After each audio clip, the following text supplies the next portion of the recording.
Welcome everyone, Costin here with a discussion about some of the worst campaigns in Total War Warhammer 3.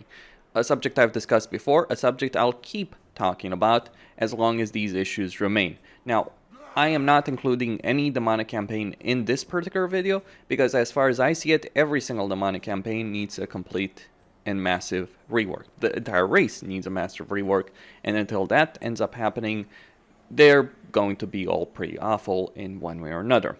But anyway, the first campaign to talk about here is Ungrim Ironfist. Ungrim is useless in a lot of ways. He gets a construction cost and recruitment cost for Slayers, for their building and for Slayers. He also gets speed for infantry units. That's your faction benefit. Your Lord benefit is upkeep for Slayers, melee attack for Slayers, Journey's End, and then a special skill line that buffs Ungrim's melee combat potential by quite a bit, absolutely, though he is vulnerable because he doesn't have shield, so that does mean he is vulnerable, and then gives Slayers more melee attack, bonus versus large, all that kind of good stuff. Now, the reason this doesn't work is, one, Journey's End is, according to a lot of people, bugged, so it doesn't work. Then, reducing the recruitment cost of Slayer also doesn't really matter all that much, because it's not going to end up being a very significant benefit. Yes, it means you can recruit Slayers very, very cheaply, but the problem is that while being able to recruit Slayers cheaply is great, they're still very expensive to maintain. And it's not like the dwarves have the best economy. Besides, why recruit a Slayer when even with Ungrim's upkeep benefit, they're still more expensive than a Quarreler unit with Grey Weapons, which are a much, much better unit to use. So, Ungrim's main issue is that his Lord skills, his faction skills, are utterly worthless. You don't make a Slayer army work for him. You can play him as a generic Dwarf Lord and he'll be a monster in combat if you get him in melee. Absolutely. But his whole playstyle of going for Slayers is utterly worthless. If he had like a physical resistance benefit for Slayers, if he had like a ward save for Slayers, if Journey's End worked and it worked on a faction-wide level, if he had special skill lines to buff their survivability in some way, shape, or form, yes, that would be a very different playstyle than the boring tedium that we usually get with the dwarves currently at the moment. But until that point, no. Ungrim is the worst dwarven campaign. In general, the dwarven campaigns are pretty bad because the dwarves are pretty bad, but Ungrim is absolutely the worst of the dwarves. He's the worst melee combatant of the dwarves, by the way. He's the worst out of all of them in battle in every way, shape, or form. He's not even the melee monster he's supposed to be. Like, you take Forgrim, hell, even Foric will do better, because I've dueled in skirmish with these lords. Like, the other ones actually end up being significantly better. I mean, obviously, Foric ends up falling behind because Ungrim does have the melee skill line. Foric doesn't. So yes, in the campaign he'll fall behind, but then you go into the other major benefits that Foric does have in his campaign. Like, you know who's scary? Grombrindal is scary to face in a battle. Ungrim is just pathetic. He is by far and away the most pathetic legendary lord of the dwarves. And honestly, as someone who's played this series since Warhammer 1 came out, I've never fancied his campaign. I never saw a reason to really care about his campaign, and I think right now it's easily one of the worst campaigns in the entire game. If you want to play a dwarven campaign, Grombrindal, Forgrim, Foric, Belagar are much better campaigns by far for the dwarves than what Ungrim is offering. His playstyle just doesn't work. That's the beginning, middle, and end of it. At number 4, we have Tzarina Katarin of Kislev. Kislev is certainly one of the worst races in the game at the moment. Not as bad as Daemons, but certainly one of the weaker races in the game. And Katarin's campaign is the worst of the Kislevite campaigns. Some people will say that Kastaltin has a harder campaign, but here's the thing about Kastaltin. He has a harder early game, like the first 3 turns, but that doesn't mean he has a harder campaign in general. The reason is, if you're playing Kastaltin, sure, you will end up encountering Azazel pretty early on, and in fact, if you're playing Kastaltin, you want to declare war on Azazel, so he comes barreling towards you so you can kill him. But having a difficult early game enemy is not really something that makes a campaign hard. It just means you have a hard early game. And once you deal with Azazel, it's like, yeah, you can deal with Fraught before he starts spiraling out of control with his vast swarms of Skaven. The problem in Katarin's campaign, you don't have that kind of luxury. your early game, your army is weaker than what Kastaltin has, because he has some pretty good units. He has a higher tier city than you. Yes, one of the slots is taken over by a port, but if you're playing Kastaltin, you can get armored constars very, very quickly in your campaign. A luxury you don't have as Katarin. First, you need to wait for Kislev to get a surplus point, then you need to build up, then you need to get armored constars. So your campaign start is slow, while your enemies are getting stronger and stronger.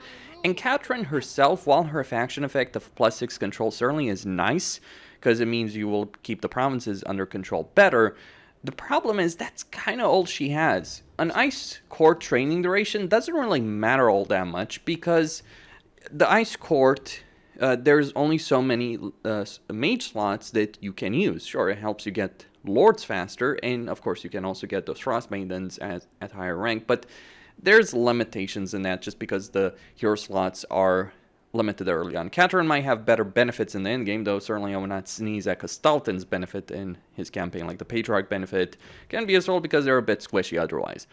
As for her Ice Guard benefit, not really that great, because Ice Guard, yeah, there's good support units, but they're not something you want to make the mainstay of your army. I've made that mistake plenty of times playing Kislev campaigns, because you think, oh, I've got Katarin, let's give her an Ice Guard army. That Ice Guard army ends up being the weakest army I have, even under her direct control. And on top of that, she's a caster, but her magic is generally not worth using. Another mage will actually be better. Like a generic mage will be better than Katarin. Yes, you do have some benefits with Katarin, of course, when it comes to magic because of Ice Mistress, but still, there's plenty of issues, and her magic is not that great, and her melee ability is pretty pathetic. So Katarin isn't a great lord. She's not strong. She's not really good in battle herself. Her army isn't really that strong. What Kastaltin ends up having actually ends up working a lot better in a campaign. It used to be different in Realms of Chaos. Their Katarin is far better than either Boris Ursus or Kastaltin, but in Immortal Empires, she's pretty pathetic. Now, on top of that, the biggest issue that Katarin has in her campaign, beyond just having to deal with Azazel and Frat after they've built up some strength, is the fact that you also have the lumbering Drika and the lumbering Azak to your south that might just declare war on you and come for you, which is probably one of the worst situations to encounter in your campaign.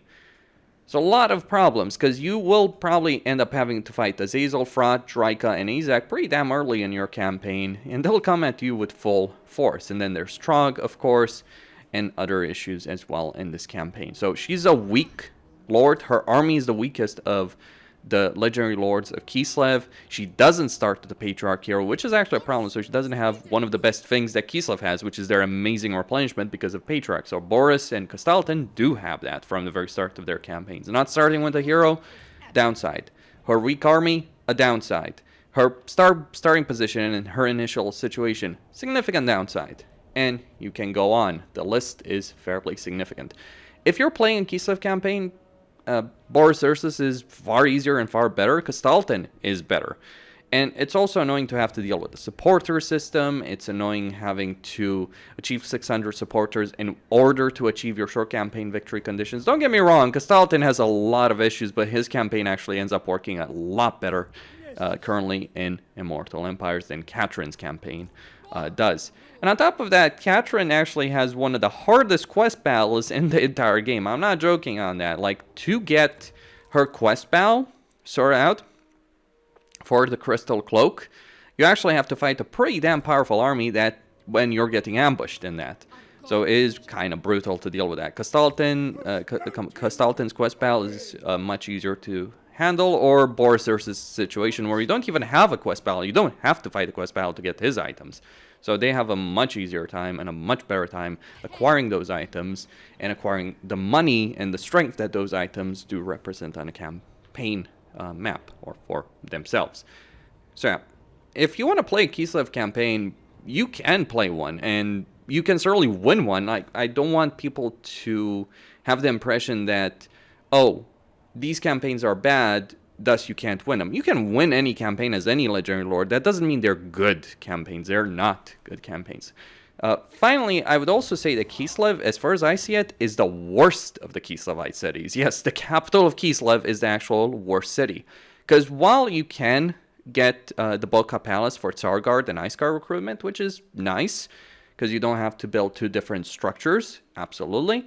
But you can still recruit these guys anyway, and the benefits that these structures provide just aren't really that good compared to what Erengrad, which you won't be able to acquire for a fairly long time if you're playing as Katarin. Like, look at what Erengrad provides you. It gives you a hero and lord recruit rank +2, it gives you a frost maiden capacity +1, and it reduces the upkeep of Orsalids and little Grom units. The Orsalid upkeep benefit is pretty good. The income from all buildings, pretty solid as well. Not too bad there, right? The port itself, not too bad either.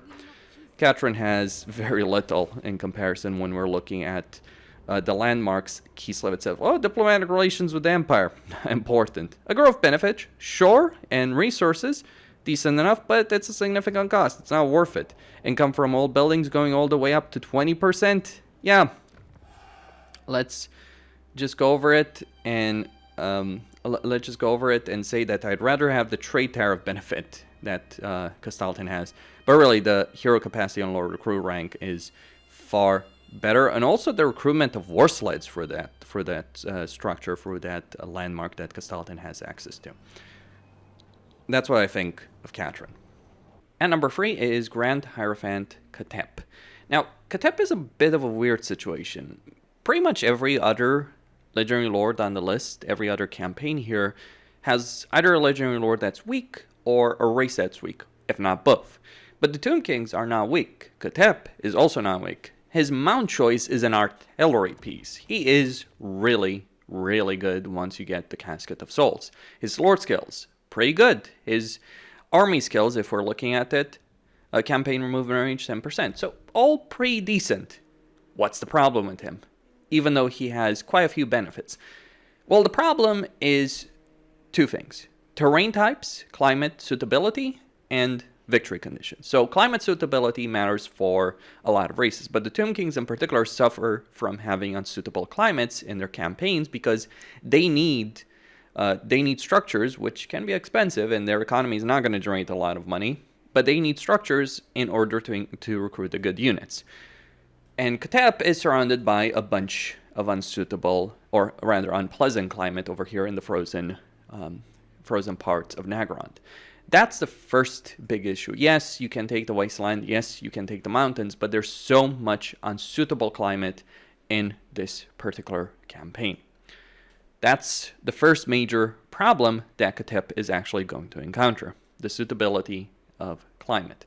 Then there's, of course, the Books of Nagash, which are always a pain in the neck, but that's a general Tomb King issue. Though I would also say Khatep probably has the best access to the Books of Nagash of any of the Tomb King's legendary lords, because if we look at where the Books of Nagash are, they're in his nearby vicinity. Close enough, anyway. With the exception of the annoying one of getting the White Tower of Hoveth. But accessible, though going into all fun for the White Tower of Hoveth is annoying. Like, the Tomb Kings, they don't need a rework, but they do need campaign fixes. But the biggest issue in Khatep's campaign is his victory conditions. His short campaign victory condition requires him to awaken all 4 legions of legend via the mortuary cult. And if I'm not mistaken, that means all of these, right? So you need to get the trade resources, you need to spend a bunch of canopic jars, which you need for other things. Hey, you want to unlock a special kind of carrion, one of the worst units in the game? Enjoy that. I mean, the Nahakara Warriors, okay, the Venom Knights, they're pretty decent, but still, plenty of problems with spending your canopic jars on that. But that's the smaller issue. The bigger issue is that you need to go back to Khemri. So in order to win this particular campaign, you need to hold all of these settlements and build all of these pyramids. So you need to conquer all of Khemri.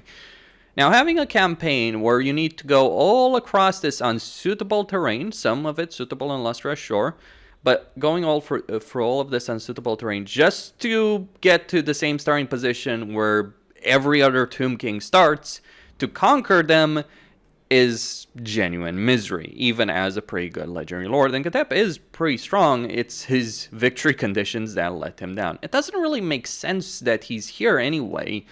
Regardless, I mean, Khatep was wandering in the deserts of Khemri. He wasn't on the other side of the damn planet trying to find a solution. That's something worth pointing out over here. I think he would actually work a lot better as some kind of horde army, but that would probably be a rework. Either way, his campaign is genuine misery. Like, if his victory conditions were like, get all the books in the gash, that would actually be a lot better than what we're having to deal with at the moment. Like, you know, for short campaign victory conditions, like get these elements and get a couple of books in the gash, and for long campaign, maybe get all of them, or like 6 out of 8, something along those lines. That would work a lot better than having to kill Cetra. I mean, his campaign just doesn't make sense in the Tomb King, in the way the Tomb Kings work. I mean, he is pretty loyal to the Tomb Kings, and he in particular is loyal to Cetra. So having a campaign from a lore perspective where he's fighting Cetra and Khalida just doesn't make a lick of sense as far as I see it. I mean, it would make sense if he was fighting Archon the Black, absolutely. But having to fight Cetra as Khatep, considering what happened to him in the lore, so he's the one that brought Cetra back. He's the one that accepted being exiled by Cetra. He's the one that was so loyal to Cetra and the Tomb Kings, and, well, his people, that he broke his exile just to warn Cetra, knowing he was going to be executed for it, and he allowed Cetra to execute him. His campaign is pretty broken from that perspective. It just doesn't make sense. It doesn't work. It's a pretty genuinely miserable campaign experience to have to deal with if you're playing as Khatep. Now, I understand that having a campaign where you're starting on the other side of the planet and you have this journey that you have to go through, but that doesn't quite work so well in Immortal Empires at the moment. So, Khatep, now I recommend campaign to play. Pretty good lore, though. Don't get me wrong on that. At number 2, we of course have Emperor Karl Franz, though you could just as easily fit in Balthazar Gelt over here. See, the Empire is a race that has a lot of issues. On any high difficulty of this game, the main difficulty of a campaign comes from the early game. The Imperial early game is pretty awful. Your early game units just aren't that good. And you actually need to own a DLC to have access to tier 1 archers that you can recruit from any settlement. There are issues with that kind of design, because otherwise you're just going to have melee units that aren't that good until you get to tier 2 barracks over here and are able to recruit crossbowmen. For Gelt, the difference between him and Karl Franz is much better when controlled by the AI than AI Gelt, plain and simple, because AI Gelt only has 2 settlements. You can make a Gelt campaign work pretty well, or better than a Karl Franz campaign, because you have the ability to take over the mountains. Terrain types, again, are a limiting factor, though it's not too big of an issue. The main problem in Karl Franz's campaign is the Imperial Authority system, the electric counts themselves. They're useless. Ostermark, Hochland are always going to be wiped out. Averheim, Sturland, Talabekland are also under threat. Nordland and Ostland are also under threat. Ostland can be wiped out by Kislev. So, plenty of annoying issues to deal in this campaign and trying to hold the Empire together, because you just don't have the tools needed to succeed. You can't engage in diplomacy with these factions. There are mods that give you the ability to forge defensive alliances, military alliances with other electorate counts. Maybe that should be the default. The Empire is supposed to be the strongest race in the setting. They are the weakest race in the setting at the moment in Total War Warhammer. Basically, if you're playing any campaign next to the Empire is free real estate as any other legendary lord in the game, as Durfu, Draika, Vlad, the dwarves even, if they could take over the Imperial territory, the forces of chaos. Yeah, the Empire, the so-called strongest and most popular faction in the setting, is the weakest by far. And having to deal with Imperial authority is also not a great deal of fun either in your campaign. You do need to take control over the entirety of the Empire, so you do need to engage with this damned Imperial Authority system. What's broken and terrible about it is the design, the intent, if you will, of the campaign is like, okay, Karl Franz or Gelt should be running around trying to put down the fires that are threatening the Empire, right? But that's not what you do. The best way to play an Imperial campaign is to declare war on Wissenland, take their territory, sell it to Averheim, Gelt, or Franz even, and then force them to give it back in order to get Imperial authority. Because that's the best thing you can do. You need a lot of Imperial authority to succeed in this campaign. That's the reason you're doing it. Not because you're at the downside, but because you need Imperial authority to confederate, and you need to confederate in order to win. So, not really a great system. It was actually remade in Warhammer 2. Like in Warhammer 1, you had offices for your generals, And you had diplomacy. Now, diplomacy with the Electricons is limited, and the problem with this limited diplomacy system is how they interact with one another, because they're not going to help one another. Like, if the Imperial factions actually helped one another, like, for instance, if Talabecland helped Ostermark against Dryka, that would be a very different situation. You could still play Dryka's campaign and win. You could still play Vlad's campaign and win. You could still play Festus's campaign and win. But not having the ability to forge those diplomatic relations means that the AI is very passive. So, for instance, Hochland gets wiped out, Talabecland does nothing, Midland does nothing about it until Festus declares war on them, or they declare war on Festus and they lose. They're fighting one at a time. There's no cooperation, there's no politicking involved. And there's the issue with it. Just not being able to get those diplomatic dealings in your campaign does severely limit the campaign. As I said, mods do help on this, but by default, this is genuinely one of the worst systems in the game at the moment to deal with. Finally, at number 1 is Greasus Goldtooth of the Ogres. His campaign has been slightly improved with the recent patch because you now start with the Grey Hole of Greasus, and now you do start with the gold mining pit as well. So that is an improvement. It means your early game economy isn't completely awful, but look at the starting situation. Just look at Greasus, where he starts, what he starts with. He starts at war with 3 factions, and one of them is a dwarf faction. Now, dwarves are pretty bad, but on Legendary, at least, the dwarves, when controlled by the AI, are more than a match for ogres. In fact, they are far stronger than ogres in a campaign. That's just one of the problems that Greasus has, just dealing with these enemies. And here's the thing, the ogres, they're supposed to be the leaders of the Mountains of Morn. Well, guess what? The ogres actually struggle to navigate the Mountains of Morn because without being able to use the Underway, you're just going to travel really, really slowly around the Mountains of Morn. So that is one of the first issues that you're going to encounter in Greasus' campaign. Is better now, but it's still pretty damn awful in a lot of ways in terms of what you're dealing with over here. Now, on top of that, Greasus himself is pretty useless in battles. He's always been useless in battles ever since he came out. He just isn't that great. He's slow, he struggles to get attacks. Like, they've improved him. It's better than when Warhammer 3 came out, but he just really isn't that great on in a battle. He does have some nice campaign benefits. The extra camp he obviously gets can be pretty useful.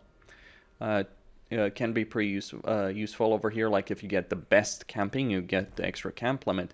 But the problem with the ogre camps is that they're very vulnerable, and they're the economic heart of your empire, and you can only get so many of them early on. So your early game economy, or much of your economy, is always going to be limited because minor settlements just aren't going to produce a lot of gold. They can only go up to 150 for 1,000 gold. Now, 1,000 gold for 150 income is pretty pathetic. Now, again, bear in mind, you can obviously improve this with camps. You can certainly improve the income, but it isn't really great. Then there's the meat requirements. Meat can be useful, obviously, because you can offer it to the Grey Moth for various benefits on the campaign map or in battle, sure, but the constant meat consumption that each of your armies is going to have is going to put you in a bind on the campaign map. Because one, you want to get the camp that is a high level, so you can get the hero capacity, you can get those good units, and you also to get the economy to support you getting those good units. But on the other hand, you kind of need camps on the front line to be able to support your army. I think the ogres would just benefit a lot more if the camp was attached to their armies. Just my personal perspective, like if they had the combination of a horde faction as well as a faction that needed territory, because that would actually work better the way I see it currently on the campaign map. Or if you could just get a lot more camps, like a significantly higher number of camps, and if they didn't take so long to develop, because they can take a long time to actually develop. Like, you can get good growth, but there's always going to be a certain amount of time that you're going to need to spend developing those camps. On top of that, with Greasus' campaign, you might think, oh, I'm in a prime position to raid Cafe and caravans. You think that's a benefit. In reality, it's a major downside. And the reason it's a major downside is, guess what? Starting close to Cafe means Cafe might just come for you when you start raiding their caravans. Like, you can avoid having Xiao Ming and Miao Yin coming for you, but the minor Cafe factions, if you declare war on them, don't be surprised if they start coming for you. Furthermore, in Greasus' campaign, he has enemies that are much stronger than him to deal with. Gorst will almost certainly declare war on you. He's far stronger than you are. Hell, even Kugaf would give you a run for your money in this campaign. And then, of course, you have Grimgor Ironhide to deal with here over in the north. So you have many issues. You can't even engage in diplomacy with the minor ogre factions, because that's just going to piss off Grimgor, who's going to declare war on them, and then once he's finished with them, he's going to come for you. And so the best plan in your campaign is not to engage in diplomacy with the other ogre factions, which kind of nullifies the benefit that you're getting with in terms of diplomatic relations with the other ogre kingdoms. Like, what's the point of having a major diplomatic relations benefit with the ogre kingdom factions when doing so is not beneficial at all in your campaign? It's not like they make great trading partners or military allies. Ogres are one of the worst AI factions in the game as well. Like, it's not like the ogres are some magnificent powerhouse of faction when controlled by the AI. I mean, yes, if you give Greasus or Scrag a lot of territory, you help them out, they can become useful military allies, but early game they're going to be pretty damn pathetic. So weak army, weak lord and battle, weak campaign mechanics, weak starting position, and just surrounded by factions, even minor factions that are far stronger than you. Like the dwarves over here of Karakazorna are actually able to absolutely annihilate you in battle if you're not careful, because they're going to recruit a full stack or maybe even 2 full stacks from just this one settlement alone. So lots of problems. Let's not even talk about the Drazif or Emmerich or Tretch over here. Yes, when Tretch is better than you, that's actually saying something. Well, granted, it's not like Tretch is good. It's the Skaven that are good, and that's what really helps them out in their campaign. So you're in a fairly rough spot. The thing is, you've got enemies from Cathay, like, because you want to raid their caravans for money. That's the thing. You have enemies to the east, you have enemies to the west, you have enemies to the south, you have enemies to the north, and they're all more powerful than you are. And it's not like, oh, this is a hard campaign. No, it's a pretty awful campaign because you just don't have the tools to succeed against these enemies easily, and so you have to play up the bullshit level to 100. You don't have the economy to support many good armies, or even maintaining a full stack of decent units is actually a pretty tall order. Like, yeah, you can recruit a bunch of ogre bulls, but ogre bulls have their own issues because their armor piercing just isn't that great. It's also kind of annoying that many of the early game units are just some variants of the ogre bulls. Like, so much for the Day 1 DLC being good in Total War Warhammer. The only exception I would say was Norska when they were introduced in Warhammer 1. That was different. But even Norska, like, all the Day 1 DLC factions have been pretty awful in Total War history, or Total War Warhammer history. Shogun 2 Day 1 DLC factions, that was a bit of a different discussion. But in Total War Warhammer, they've been pretty bad. The Amazons in Troy, though they weren't really Day 1, they were a pre-order bonus, quote-unquote. Pre-order bonus, given the situation the situation with that particular game, that was a bit of a different discussion altogether. But yeah, plenty of issues with a lot of these Day 1 factions. It's just nickel and diming from Creative Assembly. And they've done it for years. I mean, Scrag, it's not like Scrag is that magnificent in comparison to Greasus, but he has much easier enemies to deal with. He's not constantly at war with absolutely everyone around him, and he can succeed. He doesn't have to deal with something like the unholy combination of Gorst and Grimgor in his campaign, which you will do as Greasus. I've played an entire Greasus campaign. You can make it work, absolutely, sure, but it's probably the most awful campaign to play in the game at the moment. Anyway, that's all there is to say. Costin signing out. Don't forget to subscribe, like, and enable notifications, and stay tuned for more.